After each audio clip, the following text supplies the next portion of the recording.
Então, a demanda de dinheiro proposta pelo Keynes, ela é sensível à taxa de juros. Mas, além disso, o Tobin, também um seguidor, um neoclássico, um seguidor do Keynes, que misturou Keynes com a teoria clássica, diz o seguinte: mesmo sem esta demanda, sem a componente de especulação, a demanda de moeda sempre será sensível à taxa de juros. E é isso que eu vou explicar. Mesmo se a gente considera só a demanda de transações. Eu vou explicar aqui, sem demonstrar a fórmula, a dedução da demanda de moeda que ele apresenta. Eu vou apresentar só a demanda de moeda. Vamos colocar aqui tempo. E aqui a renda que o indivíduo recebe uma vez por mês. Momentos, aqui é um mês, 2 meses, 3 meses, 4 meses. E suponha que ele recebe Y e guarda Y menos C que ele não vai usar. Não, ele recebe Y, sem pensar poupança. Durante o mês todo, ele vai gastando o que ele depositou no banco. Como economista sempre simplifica, ele gasta exatamente 1/30 do que ele ganhou por dia. Tá certo? Então, ele tira 1/30 por dia do banco. E no último dia ele está com saldo zero. No mês seguinte faz a mesma coisa.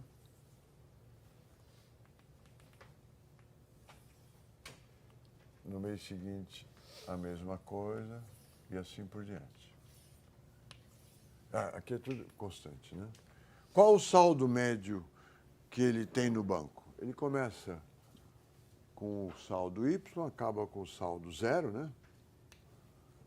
Podemos calcular Y mais zero, como é linear, os saques que ele faz do banco faz com que o depósito caia linearmente.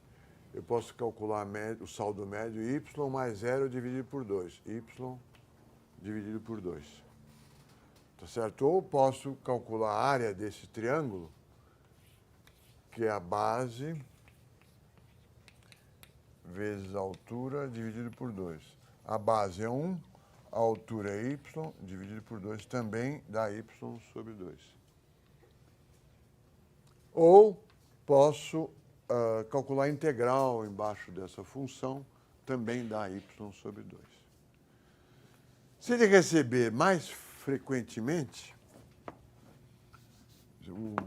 mudam os padrões de pagamento e falam, agora nós vamos pagar o salário cada 15 dias. Ele vai receber aqui Y sobre 2. E depois de 15 dias não tem mais dinheiro, recebe novamente Y sobre 2. 15 dias depois ele não tem mais nada. Então, o saldo, quando ele recebe pagamentos mensais, o saldo médio dele é Y sobre 2. Pagamentos quinzenais vai dar Y sobre 2 dividido por 2, Y sobre 4. Vai ter um saldo médio menor. Se ele receber semanalmente, ele vai receber Y sobre 4 dividido por 2, o saldo médio dele vai ser Y sobre 8. Tá certo? Então, a demanda dele por dinheiro depende da frequência com que ele recebe o seu salário. De forma geral, nós podemos dizer que o saldo médio dele é Y sobre 2N, onde N é o número de pagamentos que ele... a frequência que ele recebe os pagamentos. A demanda de dinheiro que ele vai ter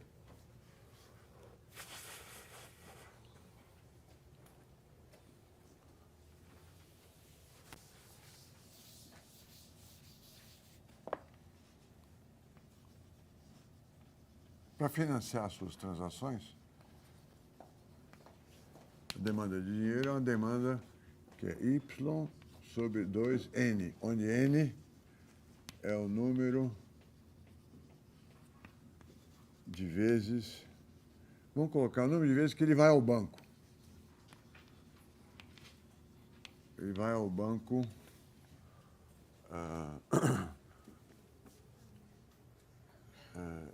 aqui ele vai 2 vezes, se o saldo dele for esse, aqui ele vai uma vez para fazer o depósito, depois não vai mais, aqui ele vai 2 vezes e assim por diante. Qual é o custo? O Tobin se pergunta, qual é o custo de reter moeda no banco? Tem 2 custos. O primeiro é os juros que você perde. E o segundo é o custo de transação. Você tem que tomar um ônibus, tem que chegar no banco, tem que passar pela porta ali de controle de armas, pode haver uma taxa para você fazer o depósito ou retirar dinheiro. Esses custos todos nós chamamos de custo de transação. Então, o custo total de manter o dinheiro em banco é o número de vezes que ele vai ao banco, vezes o custo de transação, que está chamando TC, Transaction Cost, mais o que ele perde de juros sobre o saldo que ele deixou no banco. E a proposta, para analisar quanto ele vai reter em dinheiro, nós temos que minimizar o custo total de reter o dinheiro em banco. Derivando, minimizar com relação a N. DCT. E vai tentar minimizar o custo em função do número de vezes que ele vai ao banco. O N é uma derivação simples. É igual a meio YI, custo de transação elevado à segunda aqui. E a quantidade ótima de dinheiro que ele vai deixar no banco é raiz quadrada de Y, taxa de câmbio, dividido por 2, taxa de juros. Então, mesmo sem considerar a especulação, a demanda de moeda depende da taxa de juros. Depende da taxa de juros, porque quando você deixa o dinheiro parado, você perde os juros. Depende inversamente. Então, o Tobin está discutindo com os clássicos. Mesmo sem haver especulação, a demanda de moeda é uma função da taxa de juros. Porque há um custo em reter moeda que não rende juros. E depende do custo de transação. Você está longe do banco, perto do banco, se o banco tem uma taxa para você converter dinheiro de uma aplicação para outra. Ela é também uma função da renda. E aí vocês vejam depois, ela tem uma elasticidade de renda igual a meio.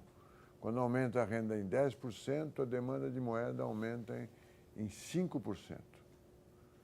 Quando a renda aumenta 1%, a demanda de moeda aumenta 0,5%. Essa é uma discussão do passado. São os leitores do Keynes dizendo para os clássicos, mesmo que não haja especulação, a demanda de moeda é função da taxa de juros. Não é uma discussão de hoje, por quê?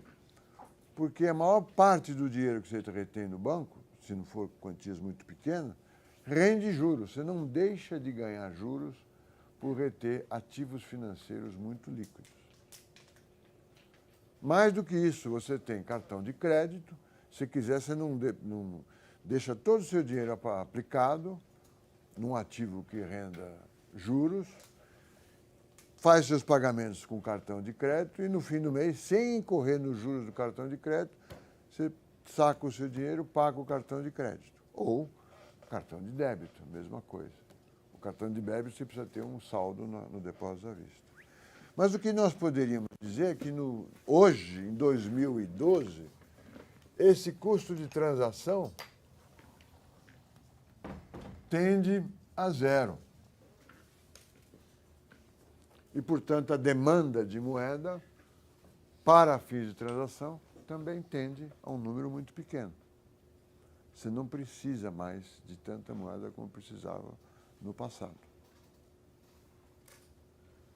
Mas aqui nós estamos discutindo em 1960, 1970. É uma discussão que está presente hoje. Mas o mundo mudou. Nós não temos mais uma moeda de mercadoria, os meios de pagamento, não, a função de meios de pagamento não é exercida só pelo papel moeda, há vários outros instrumentos, cartão de crédito, cartão de débito, por exemplo. Então, essa discussão passa a perder a importância que tinha. Controlar a quantidade de moeda em circulação também passa a ser um objetivo pouco importante, porque a demanda de moeda é pouco relevante. Agora, nós podemos produzir resultados clássicos no modelo ISLM. Alguns que eu não dei na aula passada. Bom, se a taxa de câmbio for fixa, taxa cambial fixa, existir mobilidade internacional de capital,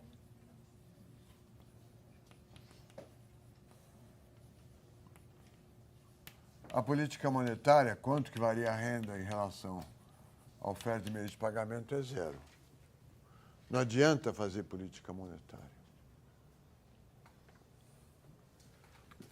Primeiro caso. Segundo caso, se o Y, a oferta agregada,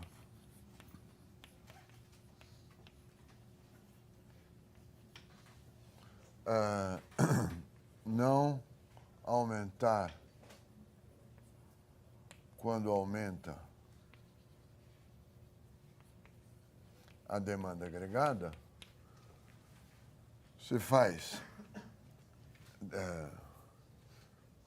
delta Y sobre delta Y oferta, delta M é igual a zero, não aumenta a produção, e vale a teoria quantitativa da moeda. Quando você aumenta M, delta M a única coisa que você obtém é delta P sobre P, ou seja, aumentando a quantidade de moeda, o único resultado é aumentar o nível geral de preços. Ou seja, é como se M fosse igual a KPY, Y é constante, derivando eu vou ver que M, KPY. Y é constante, K é constante, dm é igual a dp. E dm sobre m é igual a dp sobre p. Vale a teoria quantitativa da moeda. Ou seja, você ampliando a oferta de meios de pagamento, o único resultado que se produz é aumento do nível geral de preços. A produção não se amplia, a demanda agregada, mesmo que se amplie, a oferta não reage. A única variável que pode gerar o ajuste é nível geral de preços. Tá certo? Outro resultado.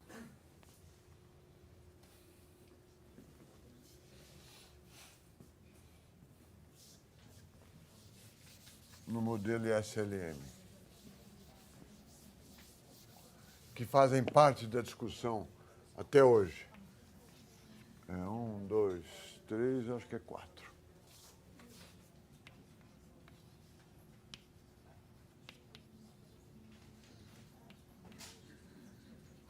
O crowding out. O que é o crowding out? Quem que sabe? Crowding out do investimento privado.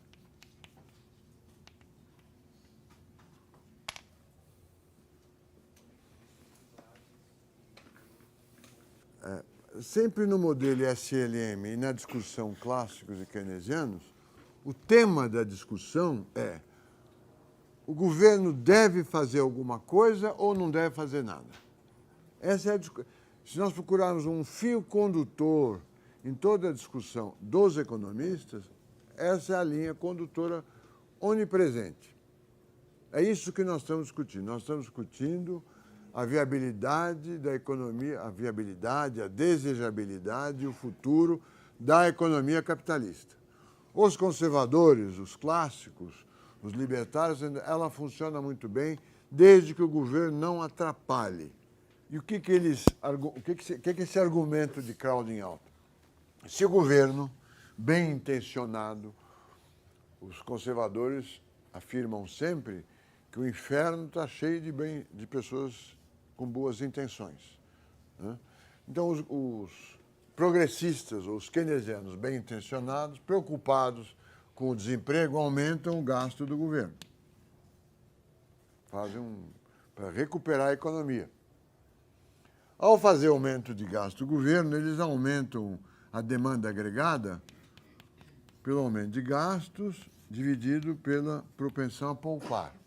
É o multiplicador de demanda agregada. E a renda aumenta. Mas ao aumentar a renda, se é uma política fiscal, aumenta a demanda de moeda também. Aumentando a demanda de moeda, a taxa de juros aumenta e o investimento privado diminui. Então, o que o governo ampliou aqui, ele reduziu de investimento privado pelo aumento da taxa de juros. Esse é o discurso keynesiano do modelo ISLM. O discurso clássico é quando o governo faz investimento, ele compete com a poupança privada e retira uma parte maior da poupança privada e, coitado, os investimentos privados se reduzem. Eu não estou falando nada que inaudito por vocês nunca tenham ouvido ou nunca tenham lido. Isso é o discurso dos jornais, das televisões, das rádios, do FMI, a perspectiva de que, olha, o governo, ao investir, ele expulsa o investimento privado, que é muito mais eficiente, determinado pelo mercado, sem a politicagem, sem o gasto da burocracia governamental e assim por diante. Esse é o crowding out. Então, nós temos, vamos dizer assim, estamos em 1965, ou em 1960, 15 anos depois da Segunda Grande Guerra Mundial. O pensamento prevalecente é o pensamento keynesiano, ou neoclássico. Nós vamos dar a história já direitinho. Quem está por cima da carne seca são os neoclássicos ou os keynesianos. É o auge do período keynesiano. O governo o Keynes foi vencedor nesse período. O governo tem que fazer déficit público para controlar a demanda agregada, a taxa de juros é objeto de preocupação constante do Banco Central para incentivar os investimentos. Está certo fazer planejamento indicativo, né? É o auge da social-democracia. Quem está por baixo são os clássicos ou os seus herdeiros. O pensamento prevalecente é o pensamento neoclássico ou keynesiano, se vocês quiserem. Quem está por baixo da carne seca, que não está com nada, o discurso derrotado é o discurso clássico. Desapareceu o ouro como moeda da mercadoria, a teoria quantitativa da moeda é uma teoria antiga e a teoria que vale é o ISLM, mais ou menos sofisticado. Nós estamos descrevendo o modelo nesta época. E as primeiras reações dos clássicos. Olha, é o crowding out, não adianta fazer isso. E haverá depois um acúmulo de reações a esse paradigma. E nos anos 80, com a eleição dos dois, marcados pelas eleições do presidente americano e da primeira-ministra inglesa, volta a prevalecer o pensamento clássico, que vai, com outra roupagem, que vai argumentar que o governo não consegue fazer nada. quando ele faz, ele atrapalha. Ele é impotente para mudar a taxa de juros real, ele muda só nominal.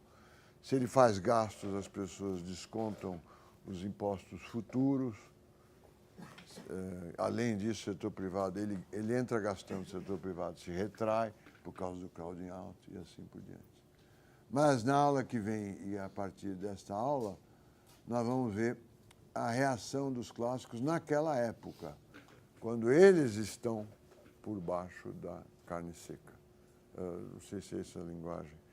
Então, eles são o discurso não hegemônico. O discurso hegemônico dos anos 45 aos anos 80 é o discurso neoclássico e neokeynesiano. É o Paul Samuelson, que é o grande economista, é o Tobin, que eu citei aqui, é o Robert Solow, que vocês conhecem, uma porção de economistas de Cambridge, nos Estados Unidos, em torno do MIT e de Harvard, e os conservadores radicais estão em Chicago. Friedman, Harry Johnson e Mandel, pelo menos, que vão estar tentando revigorar a teoria clássica nesse período e criticar este modelo. A teoria quantitativa da moeda, dos clássicos, merece um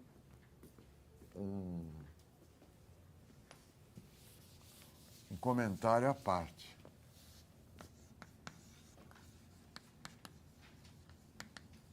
Ela tem um imenso quantitativo da moeda, um grande apelo popular. Ela é muito simples. Ela pode ser compreendida intuitivamente.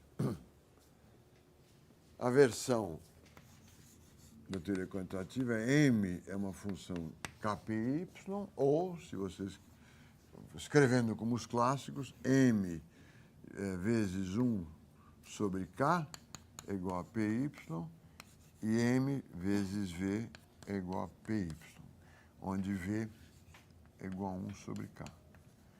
V é a velocidade e renda de circulação da moeda. V é igual a PY sobre M. Então, se o produto interno bruto brasileiro é 4 tri, isso aqui são números chutados.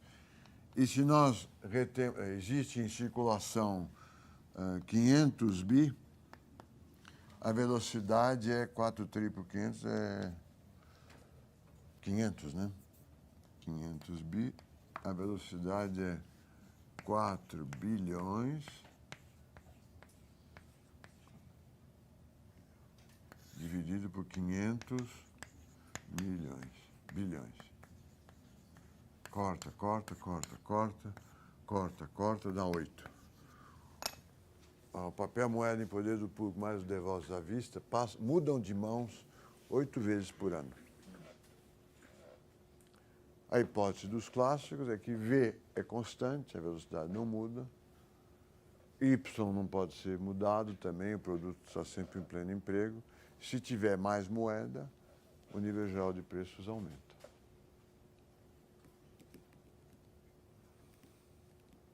Essa é uma teoria de bolso de colete, inicialmente, pelos clássicos. Os clássicos estão preocupados, Adam Smith, Ricardo, John Mill, os utilitaristas também estão preocupados com preços relativos.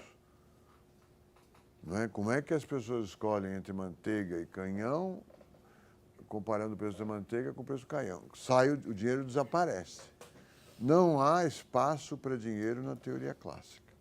O Marshall, professor e economista inglês da Universidade de Cambridge, teoriza que a quantidade de moeda em circulação é dada por essa expressão, que é uma identidade. Ela é uma identidade transformada numa demanda. Por quê?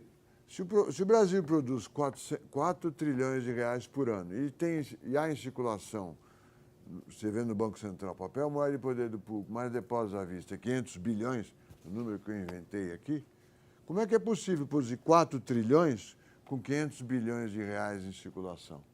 esses 500 bilhões de reais giraram 8 vezes. É uma identidade. A partir dessa identidade, eles constroem uma demanda. E supõem que o V é constante. Ela tem uma origem simples, é a origem do período em que a moeda era o ouro. Para os clássicos, a moeda é uma mercadoria, ou mesmo que tenha deixado de ser, ela é apresentada como mercadoria. Se tem mais ouro do que tinha, se existe mais ouro do que existia antes, o preço do ouro cai e a moeda é igual ao preço do ouro. Então, se o preço da moeda cai, quer dizer, teremos inflação. Se o senhor feudal, antes da Revolução Industrial, lá, o senhor feudal, em 1300, recolhe a moeda dos seus súditos, que contém metal precioso, funde tudo e devolve com menos metal precioso, porque ele emitiu mais moeda, também é de se esperar que haja uma inflação. Tá certo? E é esse pensamento do passado que orienta os clássicos e os seus seguidores até hoje para dizer, olha, o preço da moeda depende da quantidade da moeda. O preço da batata depende das quantidades ofertadas e demandadas de batata. O preço dos tijolos depende da demanda de tijolos e da oferta de tijolos. E o preço do dinheiro depende da oferta de dinheiro e da demanda de dinheiro. É o preço de uma mercadoria qualquer, do ponto de vista dos clássicos. Quando a moeda era mercadoria, o ouro, interessante, pode ser. Quando não há preços rígidos, ou seja, quando eu ajusto os preços de todos os produtos imediatamente, levando em conta os demais preços, também pode ser. O preço da soja é ajustado rapidamente, o preço do petróleo, o preço do trigo, o salário do boia fria. Há vários preços que são muito flexíveis e que talvez aí depende da quantidade de oferta de moeda. Então é uma teoria, isso vai acontecer em toda a nossa análise das teorias monetárias, que foi construída para um período e que procura se preservar para um outro período onde a realidade mudou e a teoria não quer mudar.